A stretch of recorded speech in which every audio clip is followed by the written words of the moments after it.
Parte 2, capítulo 43, dos segundos conselhos que deu Don Quixote a Sancho Panza. Quem, caso tivesse ouvido o passado discurso de Don Quixote, não teria por pessoa muito sensata e melhor intencionada? De fato, como muitas vezes se disse no decurso desta grande história, ele somente disparatava em se tratando de cavalarias. Nos demais assuntos, mostrava possuir claro e desembaraçado entendimento, de maneira que, a cada passo, suas obras desacreditavam seu juízo e seu juízo as suas obras. Nessas segundas instruções que deu a Sancho, porém, demonstrou ter grande donaire e pôs seu bom senso e sua loucura em alevantado grau. Escutava o Sancho atentivamente, procurando conservar na memória seus conselhos, como quem pensava guardá-los e, por meio deles, sair a bom parto da prenhez de seu governo. Prosseguiu, pois, Don Quixote, dizendo: no que tange como deves governar sua pessoa e tua casa, Sancho, o que primeiro te recomendo é seres limpo e cortares as unhas, sem deixá-las crescer. Como fazem alguns a quem a ignorância deu a entender que unhas grandes aformoseiam as mãos, como se aquela excrescência e acréscimo que se deixa de cortar fosse unha, e não antes garra de gavião, comedor de largatixa, um porco e extraordinário abuso. Não andes, Sancho, sem cinto e desapertado. A vestimenta decomposta dá indícios de ânimo desmazelado. Quando a decompostura e o desalinho não têm motivo na socarronice, como se julgou de Júlio César. Toma judiciosamente o pulso do quanto teu ofício pode render. E, se bastar para dares libré a teus criados, deves dá-la honesta e proveitosa, antes que vistosa e bizarra. Reparte-as entre teus criados e os pobres, quero dizer, se tiveres de vestir a 6 pajens, veste a 3 e a outros 3 pobres. Assim terás pajem para a terra e para o céu. Esse novo modo de distribuir librés não tem vez com os presunçosos. Não comas alhos nem cebolas, para que, pelo hálito, não se conheça a tua vilã condição. Anda devagar, fala com calma, mas não de modo a parecer que te escutas a ti mesmo, pois toda afetação é má.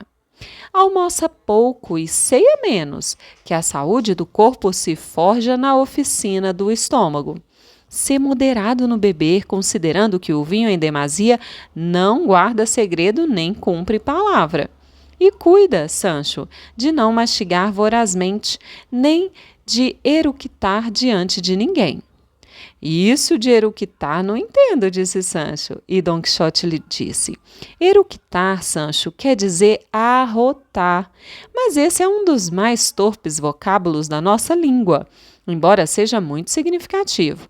Assim, a gente culta recorreu ao latim da nossa língua, embora seja muito. E em vez de arrotar, diz eructar. E em lugar de arrotos, eructações. E mesmo que alguns não entendam esses termos, pouco importa, pois o uso os irá introduzindo com o tempo, para que se entendam com facilidade. Isso é enriquecer a língua, sobre a qual tem poder o vulgo e o uso. Em verdade, senhor, disse Sancho, um dos conselhos e avisos que penso guardar na memória será o de não arrotar, porque é coisa que costumo fazer a miúdo. Eructar, Sancho, e não arrotar, disse Don Quixote. Direi eructar de agora em diante, respondeu Sancho, e a fé que não me esqueça. Também, Sancho, não deves misturar em tuas falas a multidão de ditados que costumas usar, posto que sejam os ditados sentenças breves, muitas vezes os traz tão pelos cabelos que mais parecem disparates que sentenças.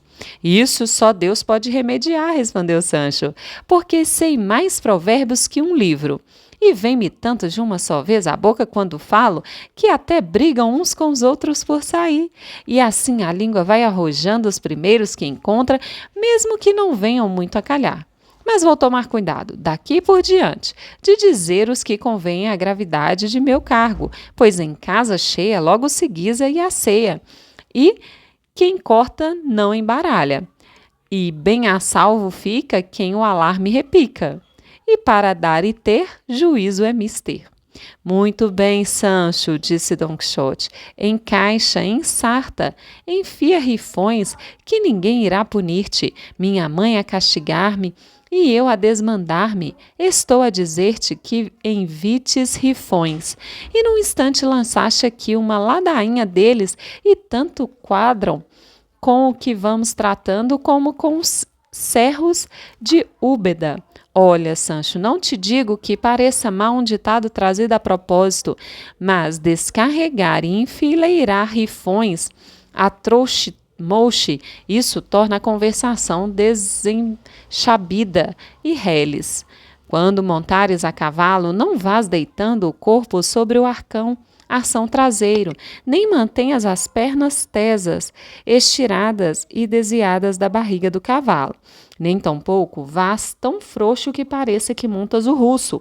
O andar a cavalo a uns faz cavalheiros, a outros cavalariços. Seja moderado o teu sono, pois quem não madruga com o sol não goza do dia. Lembra-te, ó Sancho, de que a diligência é mãe da boa ventura e sua adversária, a preguiça. Jamais chegou ao termo do que pede o bom desejo. Este último conselho que agora te quero dar, posto que não sirva para o adorno do corpo, recomendo-te que o guardes bem na memória. Creio que não te será de menor proveito que esses que até agora te dei. É que jamais te ponhas a disputar sobre linhagens, pelo menos comparando-as entre si, pois, por força, entre os que se comparam, um há de ser o melhor. Pelo que abateres será aborrecido e de modo algum premiado pelo que elevares.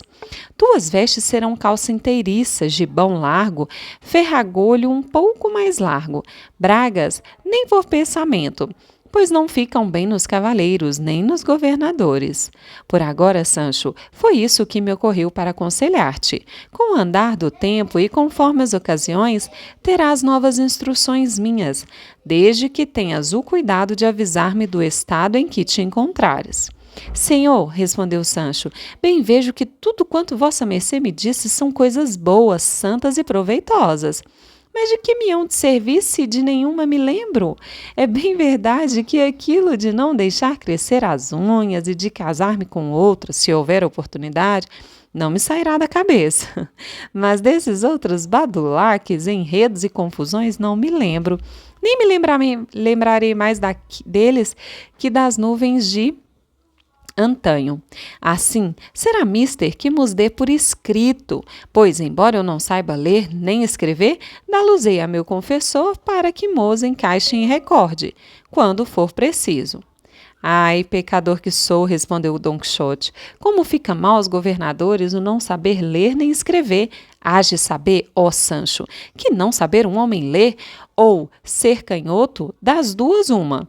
Ou foi filho de pais demasiado humildes e baixos, ou foi tão travesso e mau que não puderam penetrar nele os bons costumes nem a boa doutrina.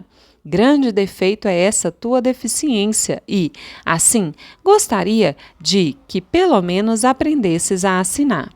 Bem sei assinar meu nome, respondeu Sancho, quando fui prioste em minha terra.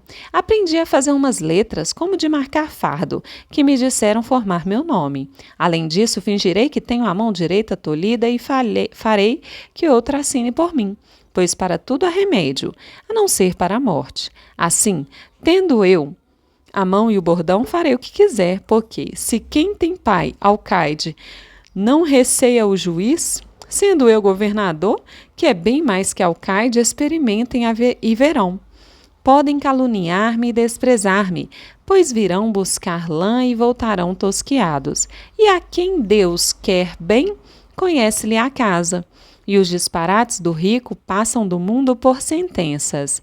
E, sendo eu rico, sendo governador e ao mesmo tempo liberal, como penso ser, não haverá falha que em mim apareça. Não, porque, se vos tornardes de mel, irão apagar-vos as moscas, e, como dizia minha avó, tanto vales quanto tens. E de quem tem com abastança, jamais tirarás vingança. Oh, maldito seja de Deus, Sancho, disse neste ponto Don Quixote, 60.000 satanases te levem a ti e a teus refrães. Faz uma hora que os estás a enfiar, fazendo-me sorver com cada um que dizes, tragos de tormento. Asseguro-te que esses provérbios hão de levar-te um dia à forca. Por eles hão de tirar-te o governo teus vassalos, ou haverá levantes entre eles. Diz-me, ignorante, onde os encontras, ou como os aplicas, mentecapto? Pois eu, para dizer um e aplicá-lo bem, suo e trabalho como se escavasse. Por Deus, senhor nosso amo, replicou Sancho, que vossa mercê se queixa de bem pouca coisa, porque diabo se apoquenta com o servir-me eu de minha fazenda, se nenhuma outra tenho, nem outro cabedal algum, senão ditados e mais ditados? Agora mesmo já estava para dizer 4, todos sob medida, cabendo aqui tão bem como peras num cesto, mas não os direi.